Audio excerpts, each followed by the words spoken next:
So today's discussion is essentially meant to remind us all of why these negotiations are still, after all these years, and after the last few weeks of a hiatus, still so important.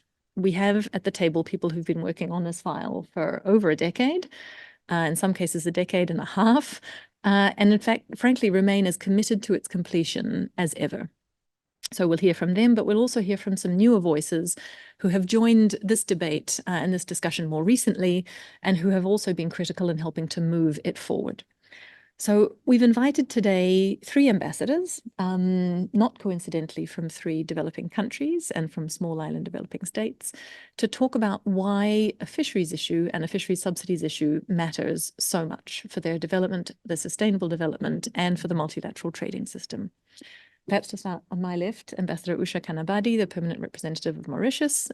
We are extremely grateful for your time, Ambassador. For those who have been under a rock for a while, this ambassador is in fact held in such esteem by the membership that they've entrusted her with facilitating the discussions on the dispute settlement system. No small task. So she's carved out time from that job to come and join us to talk about this. So Ambassador, thank you. Ambassador Luke Danevalu from Fiji. Those of you who were like us at MC13 will remember just how central a role Fiji, and in particular your Deputy Prime Minister, Ambassador, played really in embodying the call for conclusion to these negotiations and how important they were. So we wanted to bring Fiji's voice back into this discussion with great prominence. And Ambassador Matthew Wilson, who I have to say was a delegate with me some years ago, negotiating on this very file. And it was crucially important to both of us as individuals and as countries back then to see this brought to a successful conclusion. So perhaps, Ambassador, the voice of people who've been working on fisheries for a while and who continue to remain committed to getting it concluded. But we also have voices from outside the membership, outside these walls. We have Megan Jungwiwantanapon from the Pew Charitable Trusts. Now, the Pew Trusts are responsible for the beautiful notebooks and pins on your desks. They have been engaged in the fisheries subsidies negotiations since about 2016. Makes about 8 years of engagement, which for a philanthropic foundation is quite a lot. And they have spent, I suspect, frankly, looking back at our budgets, several millions of dollars backing you as negotiators to get this deal done. And they're still here and they're still committed. So I wanted to bring Pew's voice and that of other civil society organizations to the table as well. Lastly, online, I'm sure can hear us. Hello, Sebastian. Thank you for joining us. So Sebastian Matthew is the Executive Director of the International Collective for the Support of Fish Workers and has worked tirelessly over many, many years, giving a voice to fish workers, in particular, the most vulnerable fish workers of the world. Sebastian is one of those civil society kind of actors who is one of the first to write to us after a round of negotiations, asking for the text, asking to know where the rules are, asking to know where the artisanal rules are.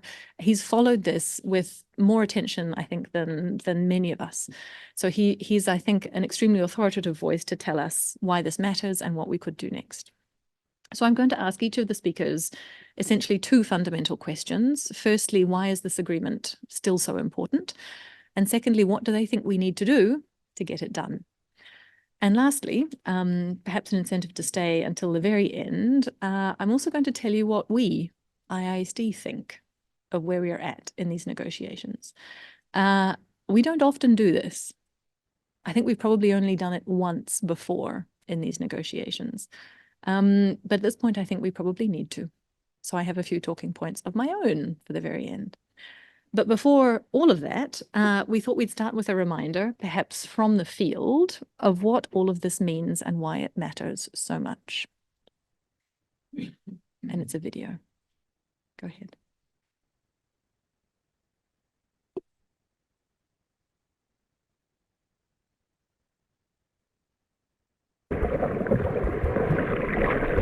To listen to your earpieces here.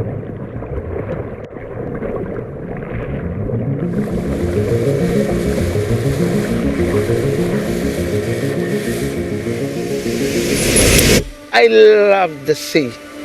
Fishing is something I love with all of my heart. I love the excitement of catching a fish. What's going on here though? Hey, fishy, fishy. Come on, girls and boys, I'm out here.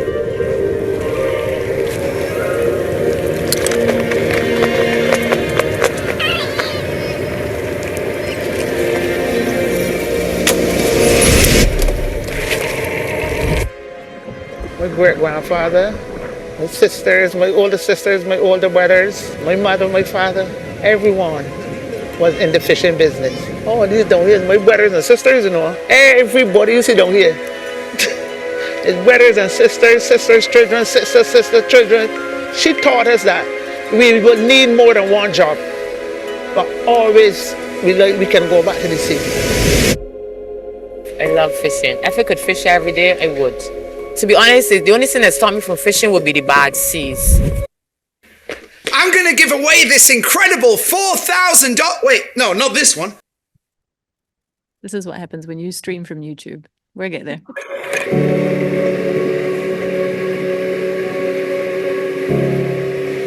For me, would like to pass it on to my kids. But then in the end of the day, if that is something that they're like how I love it, I have a passion for that. For fishing, I love fishing. I just had to come on the beach by a certain time because I wanted to know what was going on. I wanted to see what the people caught. I wanted to see who's going out. You know, this is amazing, you know. It is amazing. Fishing, I just love it. I just love it. What made me feel more proud about fishing is that I get a chance to feed people. I love the opportunity to go and look for food, bring home and supply to households. I like that opportunity.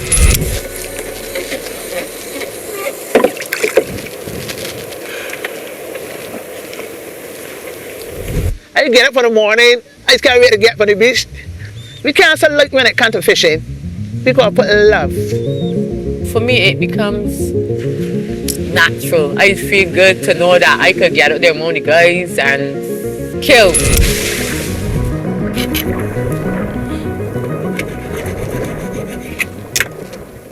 If you're giving up fast, this is the place for you. Because some days you go fishing and you go fishing the whole week, fishing the whole week already and then catch anything. But I give up. All right. Damn, man. Man, don't they pulling out my bait all the time, right? I'm going to take off that hook and put on a smaller hook. Like, it's got 3 different things. Then just want to teeth your bait. But you want to teeth them too. I can remember one time I was going fishing and I put on the engine and everything, but I forgot to tie it. And I was going along very good, and I spin around, engine fall off. You know what, engine fall off, boat stop. I tie the boat, I throw off my creeper, and I went for the engine. I tie on the engine with the rope, there's some rope, dive back up, and haul it back up. When I pull the engine, it starts. Some of my friends always just tell me about the Titanic and this and this and this and this. Put that aside and let me get going. Give it a try. I don't think that you will regret it because for me, I had to give it a try first and then it wasn't a stopping for me. This is the conga that got me playing the guitar. That we need to teach more in school about fishing. The younger ones, they're not being educated enough. When we were small, some days at school you had to come to the beach. You had to come to the beach. And when you come to the beach and you see fishermen and things, you're excited. I see them bringing fish. I see them getting money exchange day and day.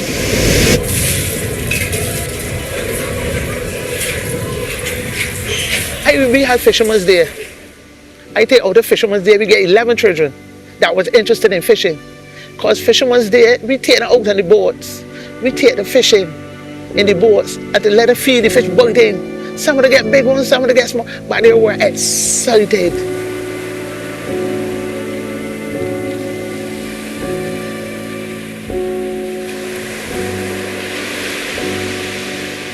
At least 2 or 3 of them will come out of there.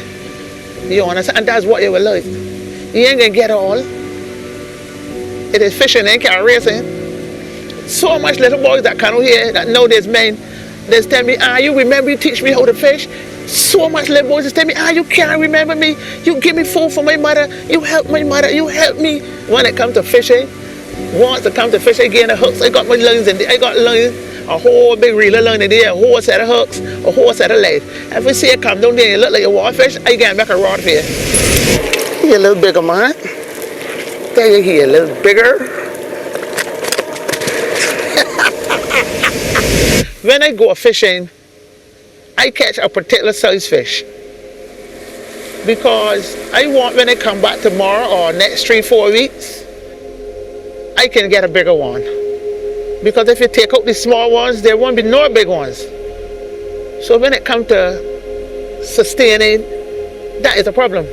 I think we need more fishing women, but I think that the women are scared. You just need to be focused and you got to be serious. Is something that you just can't up and get into, and you about sport. You got to be very, very serious. When it comes to the sea, you got to be very serious. You got to be positive. You got good energy. You got to be able to, whoever the team is that you're going, willing to, the good energy there. Always good energy is important to start the journey. In my 12 years on this lovely water, every single time I go on the sea, I come back home with fish. I would just like to see more women in the industry, all women. Because in fishing industry, they say that fishing industry is dying. And I ain't saying that. Fishing industry is one of the biggest industries we have in Barbados right now. Fishing is bringing real money. Women don't know you. I remember till I left home and I take trips like break. I go to the beach and get some money today. I come to the beach, I clean fish. I do a lot of different things. I on board barcoders and things. When I went home in the evening, I have $1,700. Now one day. You gotta work. You really have to work and you gotta be determined. But the industry isn't dying. The industry ain't dying at all. At least try to get more women into it. Men is driven by women, you know. Men is driven by women. Anytime a man say he want to go fishing and a woman say, man, I feel like going fishing, he going fishing. And 9 out of 10 times, that will be the biggest catch they get. If you give up, you will never know what the following week will bring. That's why you gotta be persistent, you know, got the drive. Got all in thing.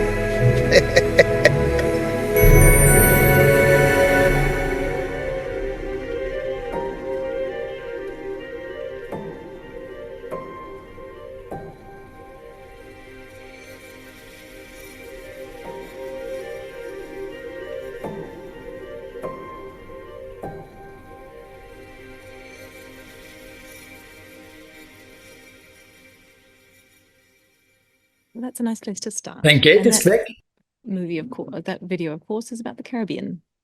So, Ambassador Wilson, I thought I'd give you the floor first to follow on from that. We're talking here about fisheries subsidies. Why is this agreement still so important?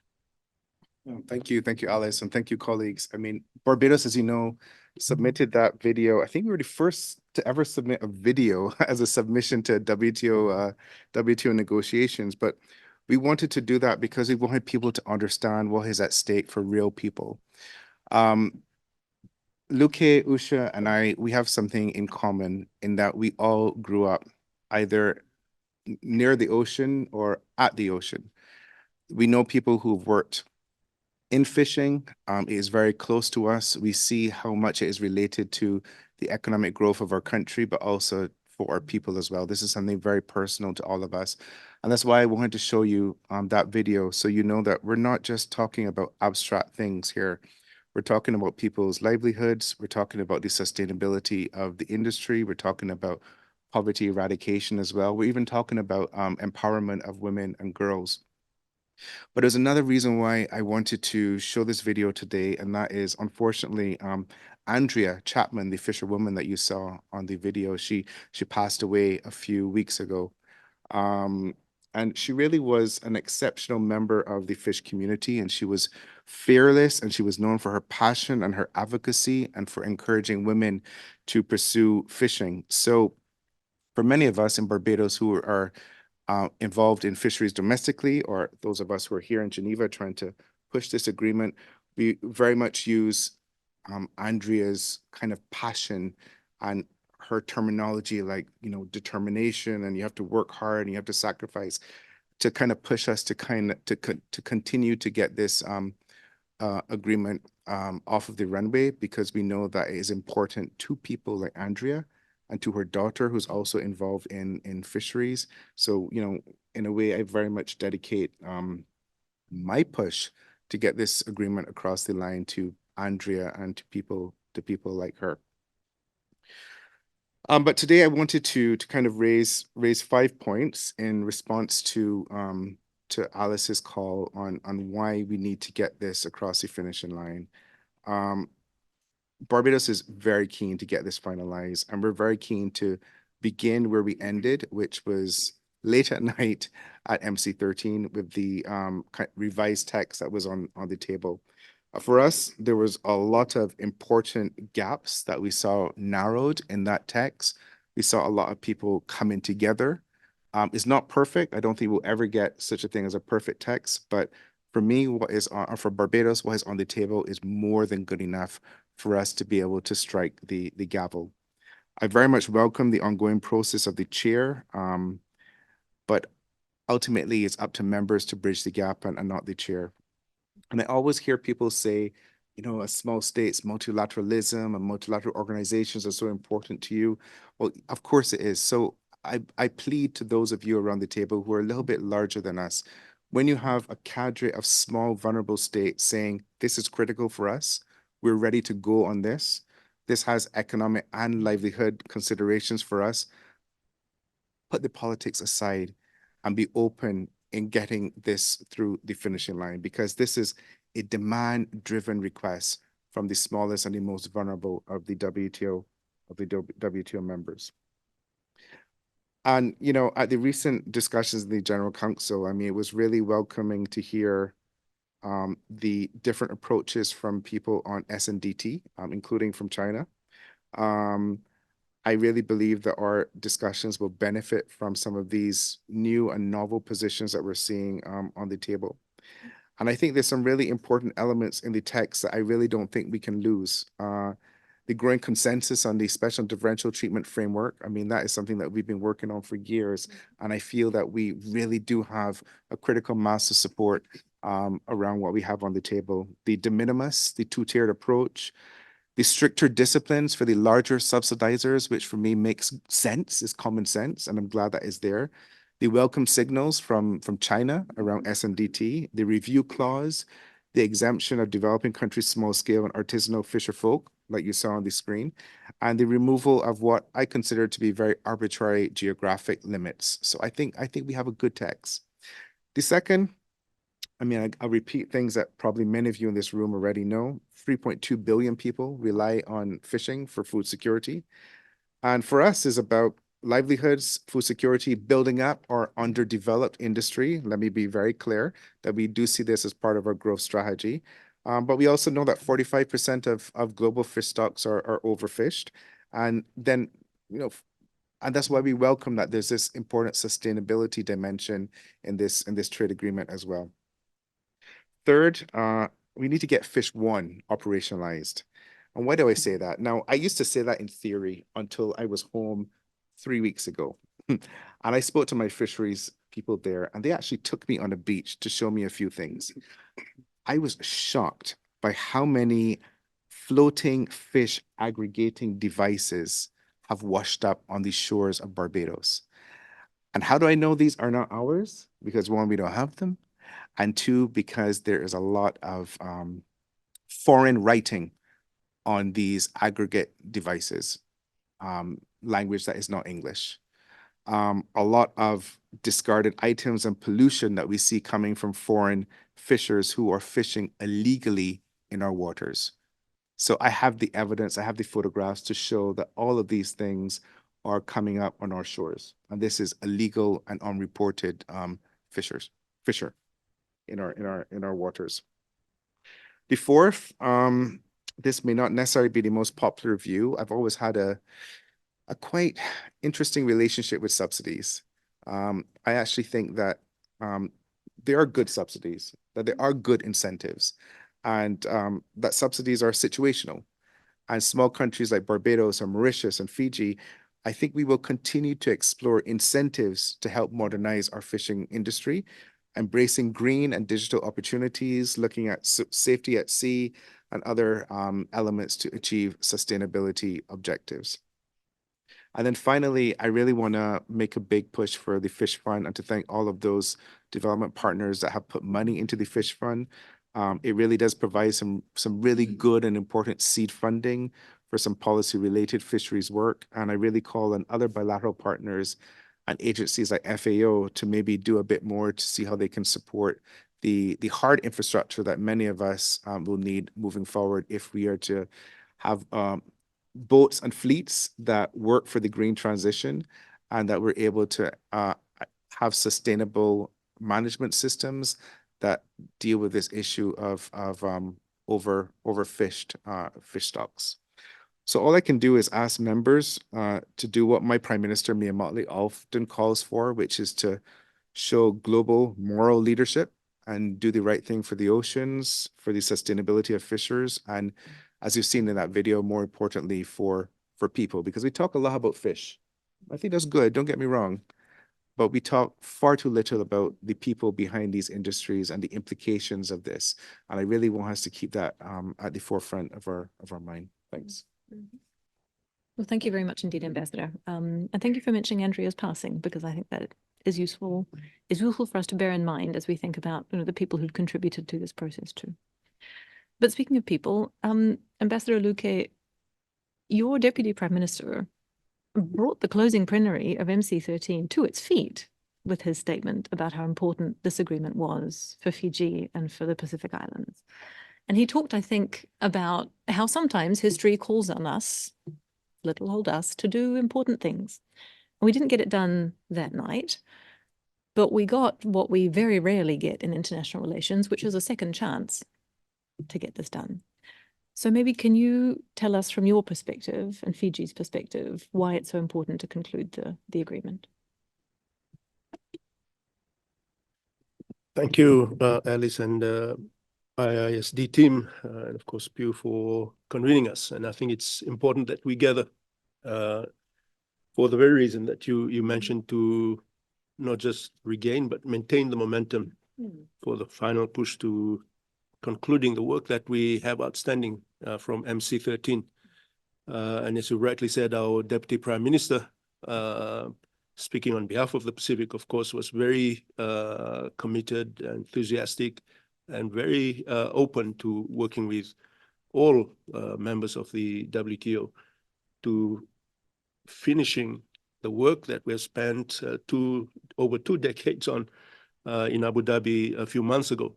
Of course, we couldn't, but there is hope, as you've also rightly mentioned, that the second chance is for us here in Geneva to conclude the work. And we feel there is political commitment and inclination to achieve that objective and not wait for MC14 in 2 more years' time. But it's essential for us to conclude that work because we have the mandate from our leaders, and I'm referring to SDG 14.6, the MC12 ministerial decision, and of course, what we had at MC12 to allow us to drive sustainable management of global fisheries. Of course, if we look at the reports, and thanks to the report that ISD put together, just from 2019, a large percentage of total global subsidies go to capacity enhancing, over 60%, and over 37% to effort enhancing.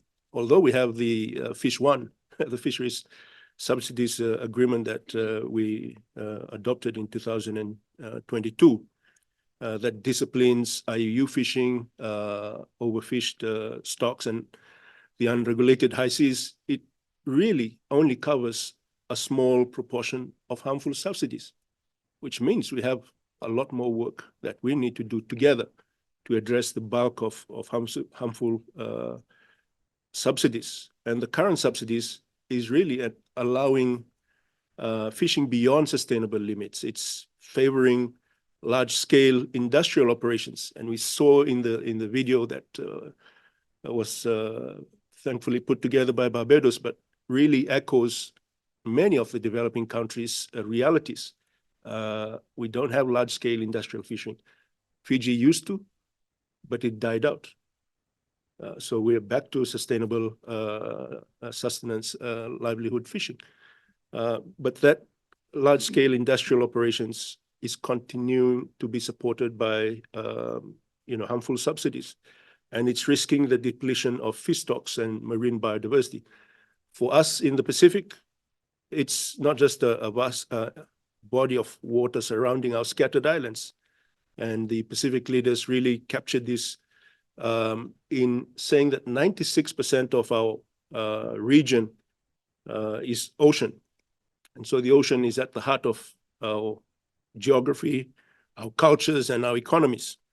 And in fact, the vision that our leaders put together in a couple of years ago as part of the Blue Pacific Continent strategy is to have a sustainably managed ocean that remains resilient against environmental threats. And Fiji is absolutely committed to that vision.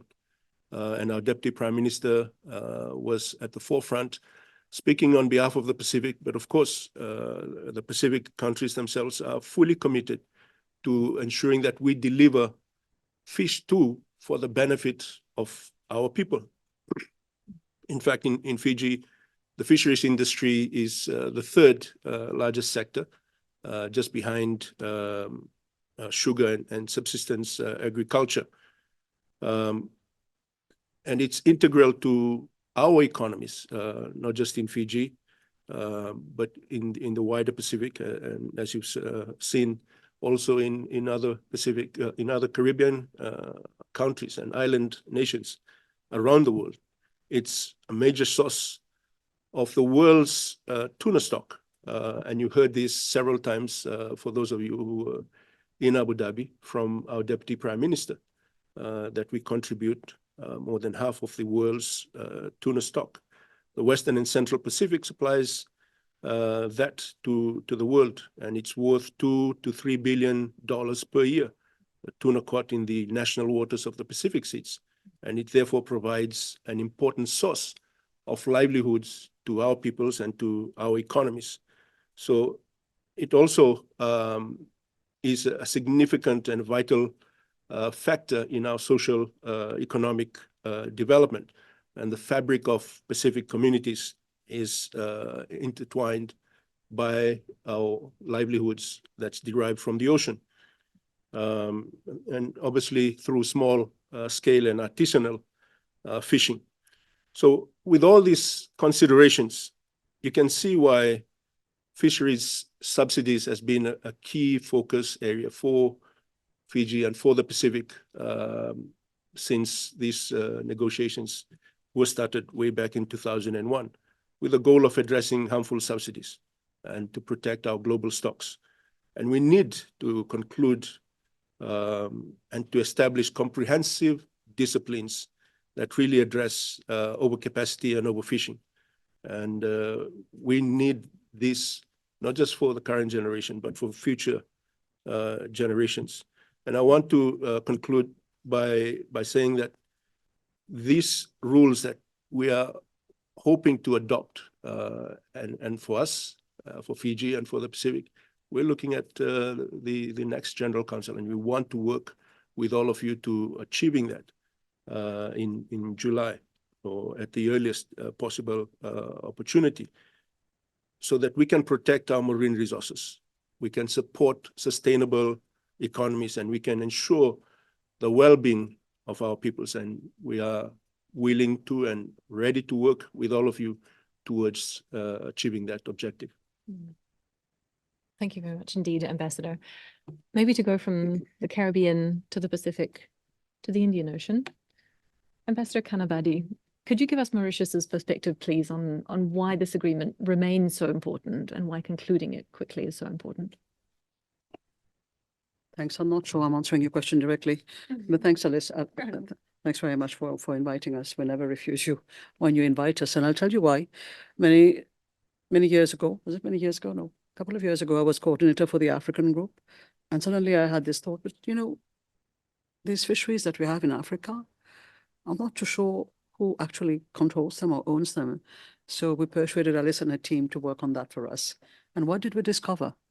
Wow, that very little of it is actually owned by Africa and is African owned itself. So that's always been an issue because the real persons who actually benefit from fisheries directly are mostly your artisanal and a few semi-industrial.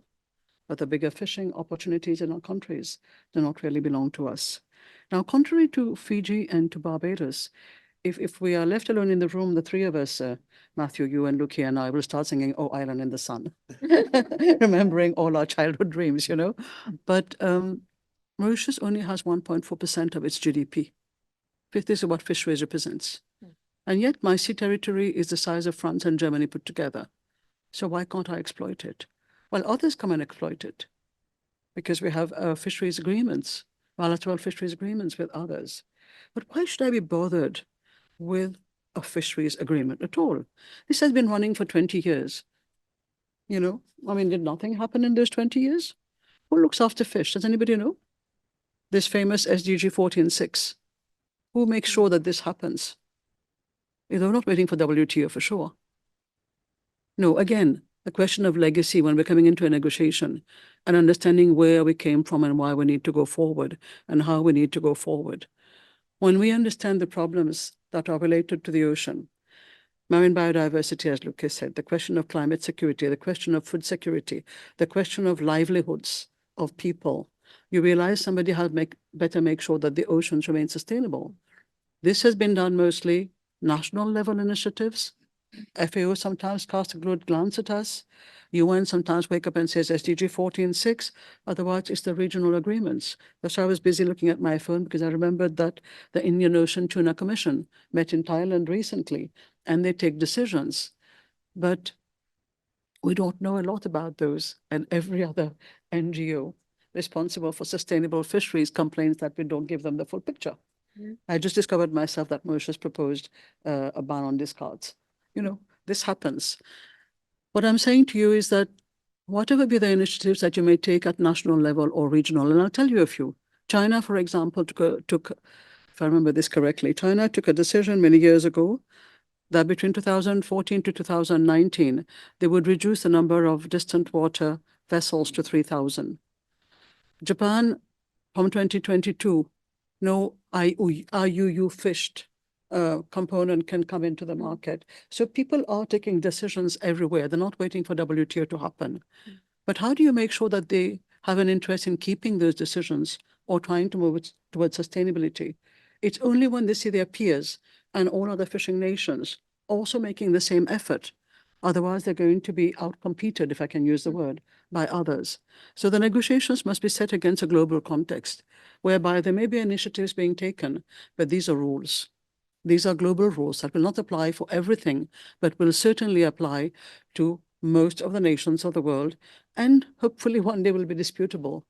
If not disputable at WTO, it will be disputable elsewhere, but it will be disputable. So you cannot just take these rules easily. You cannot take these rules easily at regional level either. But there's less scrutiny at regional level than in the multilateral system. So you need to go forward. You need to go forward and make this happen. We've had Fish One. Many of us were not persuaded to go ahead with the ratification because we thought, depositing instrument of acceptance, because we thought, this will happen, it's only long distance, etc. But it was very important. DG, I think, had the vision to be able to see that it was important to keep this momentum going. We're almost there with 77 instruments having been deposited now. We need about 30 more, but Fish 2 is even more important. Now, the reality on the ground, I think Matthew said it was a good agreement. Yes, to the extent that this is politically acceptable as a good agreement. We can never have a perfect agreement. We know that. And there'll be many loopholes. We know that too. My idea is go forward, make it happen, conclude it, and leave it open for revision every couple of years. Because things change, technology changes, other things change, and you will need to revisit this as the time goes by. But it is important that we go ahead. Otherwise, we're going to be stuck in a situation where we don't know who's doing what. This one at least will bring all of us together for reviews under, every couple of years to see what is happening. There's already provision within the agreement for that, but we'll all be bound by this common thing. So please, let's go forward. Only one last thing I'll share with you about Mauritius, since you are about perspective. Mauritius doesn't at all believe in de minimis. Mauritius believes all small island states should be carved out of this agreement. And whilst I love Mauritius as my country, I keep saying to them, no, because I think everybody is accountable in a way. You're small today and others can come and take over your industry tomorrow and use the flexibility that you're giving to do wrong things. I'm not saying I'm against this card. If you give me an exemption, happy to have an exemption. You keep me out of the agreement. But in reality, when I get asked questions like I was by Australia recently, why am I paying bad weather allowance to my fishermen, my poor fishermen? When there's cyclone and when there's bad weather, they can't go out to fish. They get $13 a day. So it's okay, Australia, I answered your question, but that's all it is because the fishing communities are so important to us and to our situation back home. So what I'm saying is that we don't have the perfect situation. But even we explain to our capitals that, you need to have a certain transparency, you need to have a certain minimum of understanding and a certain number of rules that everybody can abide by. So you may not be happy with de minimis, guys, you want an exemption, but we're going for de minimis and we'll find a way of getting it around. And I think as Matthew said earlier, we are almost there. I can't understand this problem. We're almost there always. We just need to get there now. So you need to tell us how to do that. Thank you. Well, I'm afraid that's the second round of questions. I'm going to ask you all how we get there, how you get there. Could I take you perhaps just a little bit outside the Geneva bubble? And I want to bring Megan in here and then Sebastian. Looking at this, Megan, from the perspective of a philanthropic organization, you've been invested in this process for many, many years. Why does it still matter? Why don't you just go spend your money somewhere else? Because there are plenty of other causes out there. Why does this still matter? Well, thank you, Alice. And thank you, ambassadors, delegates, and ISD for bringing us here today. As you mentioned, Alice, the Pew Charitable Trust has been following these negotiations for several years now, and so much progress has been made. In the lead up to MC13 and at the ministerial, members went through intense negotiations and came so close to finalizing the second round of negotiations. We must capture that progress and reignite the negotiations to finalize what is ultimately a helpful text. Pew is a member of the Stop Funding Overfishing Coalition, a group of 180 NGOs united in ensuring that the WTO continues to prioritize the critical issue of tackling harmful fishing subsidies that are driving overfishing, contributing to depleting the very resources that fishing communities depend on. The Stop Funding Overfishing Coalition recently put out an updated statement recognizing the tremendous progress made at the 13th WTO Ministerial Conference and urging members to re-engage and strengthen and complete the agreement as soon as possible. As the coalition notes, and Pew agrees, additional rules on overcapacity and overfishing are needed to address the subsidies that incentivize excessive capacity of fishing fleets and encourage fishing beyond sustainable and profitable levels. These rules are needed for the health of our ocean ecosystems, the health of local communities, and to put us on a path towards sustainability. And members are so close. We congratulate the members and the chair, Ambassador Gunnarsson, for the effort and progress made up to MC13, and we see a lot of value in the text circulated to members last April. Pew is hoping to put out a text analysis in the next few days, highlighting the value of the agreement, and I'd like to preview that analysis with three main thoughts today. One, the new draft text has a simple and broad prohibition of all subsidies that contribute to overcapacity and overfishing in A1. There's a presumption that subsidies will contribute to overfishing overcapacity. It also creates stronger requirements for big subsidizers through the two-tier approach, which will hold accountable subsidizers with large-scale and heavily subsidized fleets. Big subsidizers must make a robust demonstration that measures are implemented to maintain the status of stocks. These measures will help ensure subsidies are not going towards overcapacity and overfishing. The new draft text contains a strong main prohibition that, if properly implemented, will lead to an increase in fish biomass. Based on our modeling, reaching a consensus on fish 2 could result in an increase of 24.2 million tons of fish by 2050. This would be roughly over 2.5 times North America's fish consumption annually. A second point, the new draft text addresses distant water fishing, where nations fish beyond their own territories. The majority of governments that engage in the most subsidy-driven distant water fishing are also among those that provide more than 2/3 of the world's harmful fishery subsidies. Addressing distant water fishing is vital to limiting overfishing in international waters and in the coastal waters of countries that may be food and nutrition insecure. The current draft text gives separate dedicated treatment to distant water fishing and ensures that it is not subject to special and differential treatment. Rather, members that want to subsidize distant water fishing must comply with the stricter, quicker, and more extensive demonstration of Tier 1 members. And that information will be assessed and monitored by the members in the Committee on Fisheries Subsidies to identify trends and impacts on SIDS and LDCs.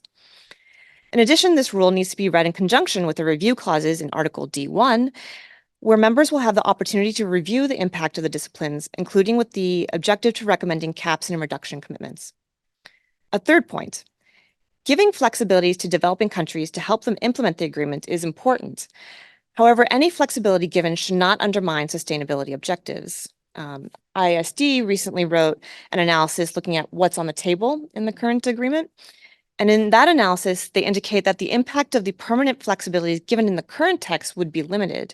So, for example, only 6.7% of global subsidies will be excluded from the main prohibition via the de minimis and LDC exemption. Looking at the artisanal exemption for developing countries, it would exclude 5% of global subsidies from the main prohibition. And looking at this together, it means that close to 90% of current global subsidies would be subject to the disciplines when the transition period for developing countries expires. So again, we see the value in the current draft text and moving it forward now. To do this, members will need to show political will and compromise, especially the major subsidizers and the developing countries with large fishing sectors. The disciplines would contribute to the achievement of the Sustainable Development Goals, particularly SDG 14 on life below water. And the disciplines would enhance the credibility and relevance of the WTO as a forum for addressing global challenges and promoting multilateral cooperation. So why does Pew continue to invest in this? Well, the global ocean needs this agreement to support the health of the ocean and the communities that rely upon it. And given that members are so close to finalizing the agreement, we think that you should take action now. And if there's time, I would also like to share a video. This one from the Stop Funding Overfishing Coalition. One of our members, Changemakers, was at MC13 collecting footage and interviews there and collated it into a short video that I think really encapsulates why this agreement and finishing the negotiations is so important.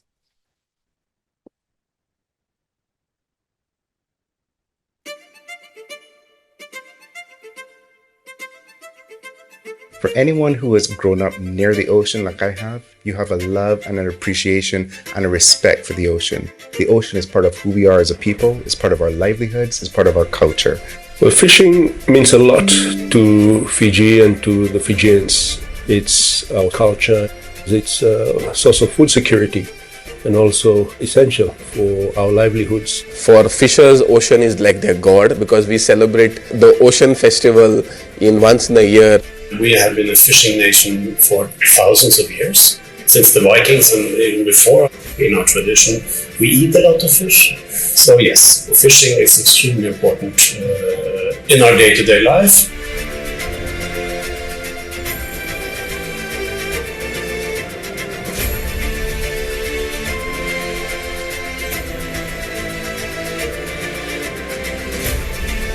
If we look at the bigger picture, there's a lot at risk for all of us with an increasingly overfished ocean. So when the ocean is under trouble, we are under threat. The ocean is a global commons. We all have a stake in it. We need to start doing more now. The ocean is our common heritage. It is our shared responsibility. Everyone should care about the health of the ocean, even if you don't care about fish.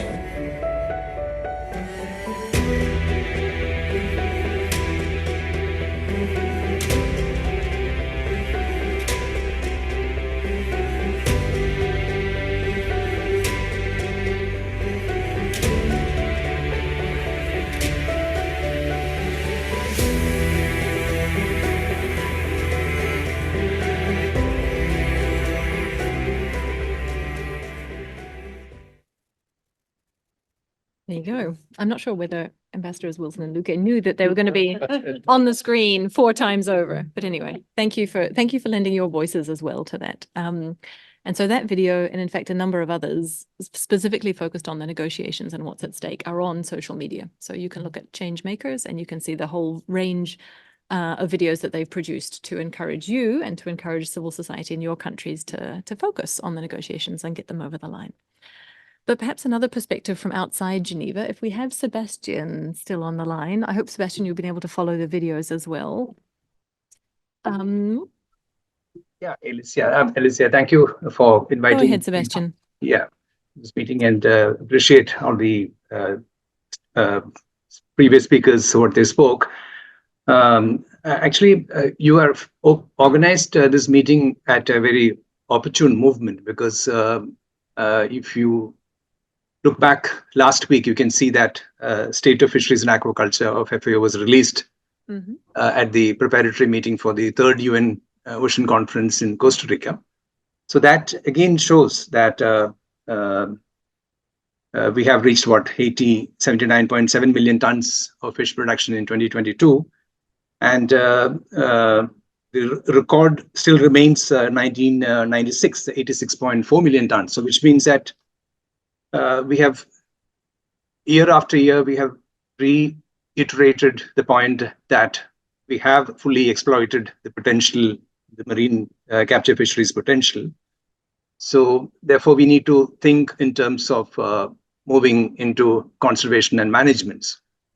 So we at the International Collective in Support of Fish Workers, we mainly come from a livelihood perspective. But we are acutely aware of the fact that livelihood is very much linked, intrinsically linked to conservation and management. So without conservation and sustainable use, there is no point in talking about livelihood. So that is the main context we come from. And then I was looking at the detailed top 25 fish producing countries given in the Sofia Report 2024. You can see that 70% of the top 25 countries are developing countries, which is very, very interesting to notice that. And they contribute to about 55.7% of production. And these countries produce 0.9% and above, up to 14.8% in the case of China. So you can see that there is a very large share of fish production accounted for by developing countries. So therefore, we need to, I think, whether we talk about developed or developing countries, we need to move towards conservation and management. That is a message I would like to share with all of you. And in that context, if subsidies are a major kind of a trigger of over capacity and overfishing, I think we need to bring in accountability into this kind of instruments. And I see that this WTO agreement on fisheries subsidies offers an excellent opportunity to bring accountability into subsidies and to make sure that we are aware of what it is doing to the resources, and then what are the implications for future generations and for food security, as well as for the livelihood of fishers, particularly small-scale artisanal fishers. And we are talking about 33.4 million fishers as per the 2022 employment statistics that FAO has shared in that document. And then I think it also reminds me of the responsibility towards the law of the sea convention, which was signed nearly 42 years ago in Jamaica. So in 1994, it got ratified, and exploitation very much upheld by member countries of the UN, but then conservation and management, which are also important duties of coastal states, are still to gain traction. And again, I feel that this subsidies agreement definitely will guide countries to move in that direction. So therefore, I very much welcome the chair's text, and I also welcome the 4 or 5 categories that he has divided the developing countries into. The advanced developing countries treated like developed countries, and then you have got artisanal and small-scale fisheries, and then subject to all the 13 characteristics which have been taken from the Eliminating Hidden Harvest study that FAO, Duke University, and World Fish have published. So I think it's an excellent opportunity to see that certain deserving categories are gaining protection for the kind of subsidies, that it should not be given for, extremely more kind of industrialized type of fishing operations. Therefore, 0.8% below, I find it quite acceptable. Then LDC exemption, I agree that maybe SIDS and LDCs should be treated in a similar fashion. Although if you look at the production figures, you see that countries like Bangladesh, 0.9%, Myanmar 1.3%. So there are some LDCs as well coming into the list of top 25 fish producing marine capture fishery nations. So therefore, we need to see how to make sure that if there is a certain threshold crossed by any country, then are there some kind of safeguards in place to make sure that there are no kind of further spillover effect in relation to overfishing and overcapacity. So these are the kind of the key points I just wanted to share with you. And if there are questions to answer, I would be happy to take them. Thank you. Thank you very much indeed, Sebastian, for bringing that in. And I think, each of the speakers has probably highlighted a different part of what this treaty achieves. So now perhaps for the slightly harder set of questions, what next? What do we do next? How do we bring this? Because Ambassador, we are extremely close now. And I think I can speak with several years of experience to say we have not always been this close, right? I mean, I can remember long arguments about how we were going to define IUU fishing. Tristan will remember those too, some in this room. We are far closer than we have been in my experience, ever. Sebastian, while we have you on the line, I might actually start the next round of questions with you. What's your best advice for the negotiators? Or rather, what do you think the negotiators should bring to the challenge that's before them in the next few weeks? Oh, Sebastian, I think you're on. Yeah, sorry. Yeah, there you are. Yeah. As I said, it looks like fairly, given the complexity of the fish production, I think this proposal from the chair, I think it's able to bring some kind of a coherence into that complexity. And therefore, I see that this way of separating 4 different categories of developing countries and then advanced developing countries moved together with developed countries. I think it's a fair kind of a proposal, and I don't see any reason why anyone should be disagreeing with this architecture. I find it extremely welcoming. So I would encourage countries to take these proposals pretty seriously. And of course, I notice that there's some sort of issues to be sorted out, but then those are issues which perhaps the negotiators can address once they accept this framework. And I think this gives a kind of fair chance to all countries those who are subsidizing with accountability to show that, that there are ways to balance subsidies with accountability. Okay, that may be one way to move forward. And I noticed that the question he brings in that how your measures are able to bring about conservation management when you are advanced developing country. I think it's a very important type of notification obligation. So I think those type of language can definitely address some of the concerns people may have about the subsidies given by some of the advanced developing countries. And then for countries which are not 0.8% or LDCs, I think there is enough room to talk about the kind of management measures that you have in place.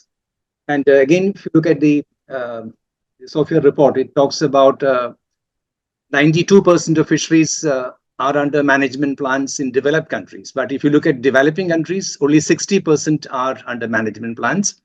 And of 60%, only 56% are implemented. So therefore, it's very high time that you demonstrate that you have, the management plans, and maybe some of the subsidies fund can be used for building capacity for many developing countries to develop their own management plans for their fisheries. So therefore, I think it clearly highlights the importance of how do you move towards management, and the reporting notification requirements can definitely help you to design kind of plans that are in place.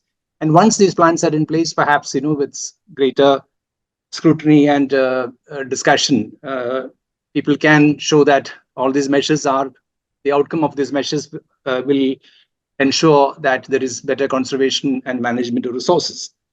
So therefore, these are some of the kind of interesting possibilities of this agreement, which can certainly give a fillip to resource management. And I think it can also help to bring these issues, which are by and large confined to the back burners of the policy space in many developing countries, to the attention of the finance ministries of the prime ministers or presidents, so that it gets more attention.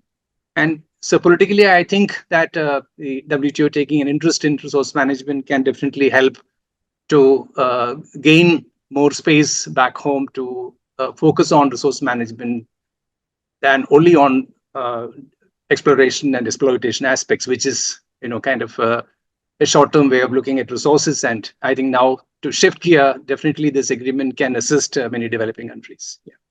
Thank you. Sebastian, that's extremely interesting and very reassuring to hear, right? I mean, the fact that we have a text that brings coherence to the complexity of global fisheries is already, I think, high praise. And we'll come back to the point about accountability, I think, later on, because that's a really important one, I think, to bear in mind. Megan, any advice to the negotiators in this process that Pew has invested so much into? Well, if there's one message that I hope everyone takes away today, I hope it's that we need this agreement and it should be finalized as soon as possible. We have a text on the table that provides a good framework to address the problem of harmful subsidies that drive overfishing, and the time for substantial negotiations is over. It's time to get this done. I would reiterate that Pew is part of this coalition of 180 civil society organizations from all over the world, and there's a chorus of stakeholders watching and urging the WTO to finalize this agreement. As they would say, WTO members, you're not off the hook. Yes, we have fish 1, but we need fish 2. And this would comply with the mandate for ministers from MC12, the MC12 decision to have a comprehensive agreement. Also, right before MC13, a group of scientists put out a letter calling for the WTO to finalize this agreement. You can find this letter online, and that letter has since been signed on by over 300 scientists from all over the world. So stakeholders are watching. And our hope is that the agreement can be finalized this summer, perhaps at the next General Council, and that we can move forward with implementing the important provisions within this agreement so we can start to see the real benefits of to fish stocks and ocean sustainability going forward. Super. Thank you very much indeed. I'm actually going to jump over you, Ambassador Kanabadi, if you don't mind. To come perhaps first to Ambassador Luque and then to Ambassador Wilson. Ambassador Luque, I think many of us would, in a sense, kind of love to recapture the feeling of common purpose that we came out of MC13 with on fisheries subsidies. How do you think we should approach the next few weeks of work? Well, I should say that the opportunity we have is almost unprecedented. And I like the way that Ambassador Kanabadi framed it, that we're almost there. And really, we have to take it because if we lose it, we don't know when next we might come to this point. And if you just look at multilateral negotiations around the world over the past 12 months, maybe even last 24 months, it gets harder every year. And we can't fool ourselves into thinking we have until MC14 or even beyond that. So really racing against time. And in the cases of many island nations, coastal states that depend on the ocean and on fisheries, it's literally a race against time. And so you can understand, therefore, the strong passion and commitment from our leaders, and in the case of the Pacific, from the Deputy Prime Minister of Fiji at MC 13, in seeking to get all of us together to reach agreement and to conclude the work. And so maybe a couple of things. One, we've come a long way. We've invested so much time and effort to getting to where we are.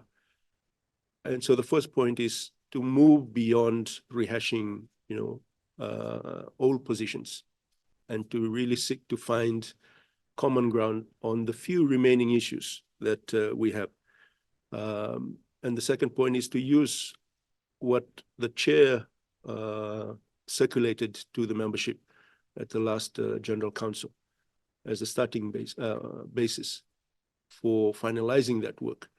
And to be frank, we feel even the floating text that was described by the chair in his last circulation captures to a large extent much of what we hope to see as the final agreement. Of course, there are issues that needs to be ironed out there, and we would encourage and we'd like everyone to work together to really iron those out and come to agreement.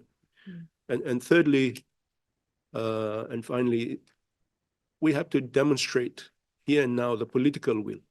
And it's up to us as individual delegations to work with our capitals, to work with our line ministers, to secure the political commitment to get us past the line that is almost there, but we don't want to keep deferring to a later time.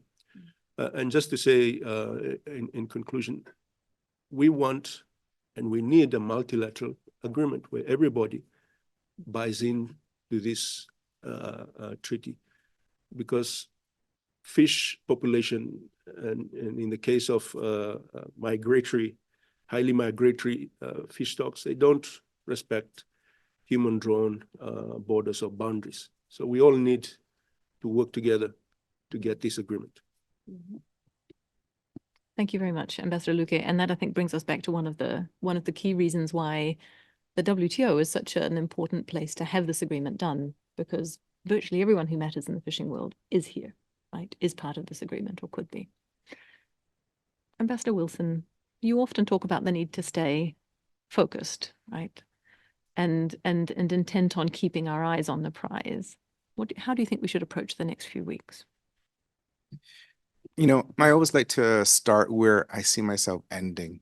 And can you imagine the party we will have here in Geneva when we get this done? Can you imagine? Yeah. Almost 20 years. Can you imagine how big that party would be, possibly in July? That would be excellent. So manifest that. And I'm not joking when I say that, because I think that when we get this across the line, we as countries and we as individuals in this room would have contributed to something which is beyond our lifelines and our lifetimes, which is generational. And I don't want us to forget that. Sometimes we think so small. We think about that brief that we may have gotten from our minister, or that particular issue that we're having with that country, or just our own personal idiosyncrasies. But what we're doing here is so much bigger than any single country, no matter how powerful they are right now. And we have to remember that we're doing this for generations to come. But then if I go to a more granular level, I think what I would like to see happen in the next couple of weeks is I trust the chair completely in what he's doing. But I feel that we all need to get around a table again. It's been 3 months. I miss some of you. I think we need to look at each other, and we need to make sure that we're coalescing around the same thing. We need to see the progress that has been made in the small group consultations that the chair has been having, so we know exactly what the pressure points are that we need to massage out. And on those knots that remain, and I think we all have a pretty good sense of what they could be, 2 or 3 key issues, maybe some numbers here or there. I urge the delegations who are very invested in those particular elements to speak amongst yourselves and try to come up with some kind of language or some kind of concession that that you can all live with. So I think we need to get around the table and we need to figure out what we're working with. And this needs to very quickly get onto the July General Council if we're going to deliver. I mean, it's also a matter of practicalities. There's a time frame that we're working in if we want to get something on the General Council agenda, and we need to do that. Now, second, if that is not possible by July, then I think that we should seriously look at a special General Council in September to get this done. I frankly don't think that we should wait until December. We're just spinning in mud when we have an agreement there that I think all of us could live with. And I say all of us could live with because I happen to be one of the few people who was actually in that room at MC13 at the very last minute when I saw many of your ministers and a few ambassadors say yes. I took good record of who said yes and who was willing to live with the text that was on the table. So I don't want us to go back and crawl back and reopen things that don't need to be reopened.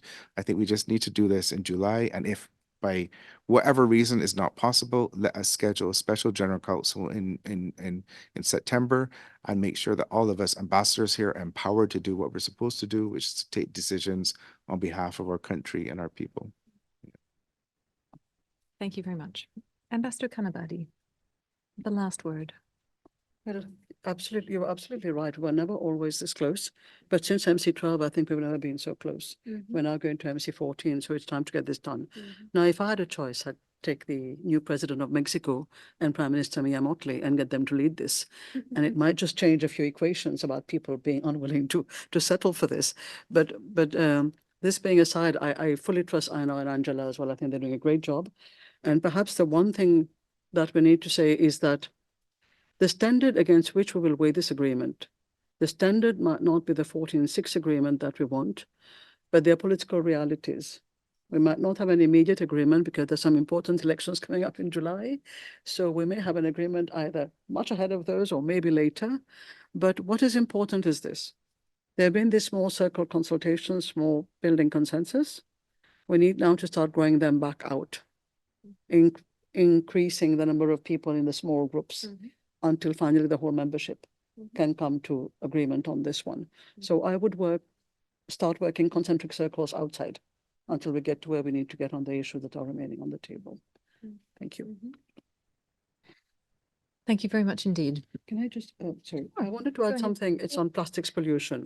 And I was thinking that our tendency to look at negotiations individually, as opposed to looking at the bigger picture, is that it's important that plastics pollution also moves. I know Matthew is very much in the forefront on that one. But remember that as much progress we can make here, as much we can undo if the plastics start increasing in the waters as we go along.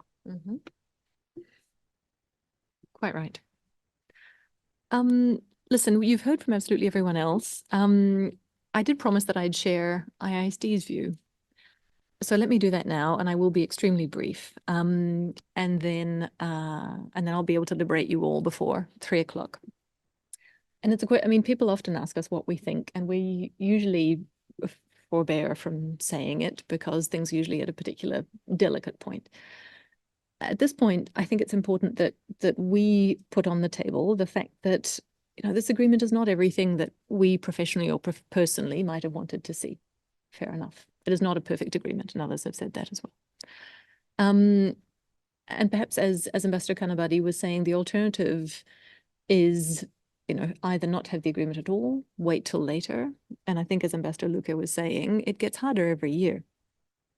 It's hard this year. It will get harder this year. It will get harder again next year, I suspect. And one of the things I hold dear to is that if you are negotiating, you should not leave value on the table.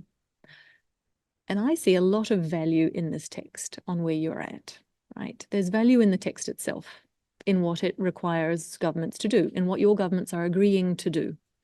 Yes, it doesn't go perhaps as far as some of us would have wanted in shifting subsidy patterns, et cetera, et cetera. But what it does do is that under this text, your governments agree to align their subsidies with fisheries management, right? And this is the point that Sebastian was making. That does not always happen. Sometimes there are no management plans. Sometimes there are management plans, but they're not implemented. And having an agreement that everybody can sign up to, in which they agree to align their subsidies with management, is far better than the incoherent policy directions we often see governments taking when we look at fisheries around the world. And that is a huge amount of value to have on the table. I see value in sort of the deals that were lined up alongside the text, right?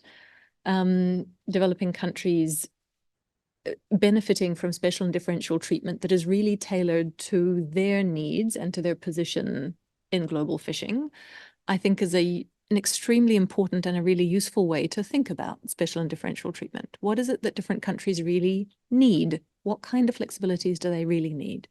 And that's, I think, what this agreement comes close to achieving, is that sort of useful tailoring. I think there's also a huge amount of value in the architecture that you have built around fisheries subsidies. And a number of you mentioned this, right? The fisheries financing mechanism. Many of you contributed to it. Many of you are potential beneficiaries from it. We're only 30 ratifications away from having the first agreement enter into force and that fisheries funding mechanism begin to operate, right? Not achieving the second part of the treaty, I think, introduces a level of uncertainty into what happens next that I think would be helpful to be avoided. And there's also the value of the committee. And Ambassador Kanabadi, you were talking about the value of having everybody in a discussion about what's happening, knowing what others are doing. And Sebastian talked specifically about accountability, which is a word that I always thought was really useful in this agreement, and I can remember thinking about and then forgetting. But at the end of the day, a lot of what is agreed in this House is about governments agreeing to be held accountable to each other, partly to civil society, if you wish, or not, but to each other about how they're investing in different industries. And this sort of an agreement helps to give you that kind of accountability.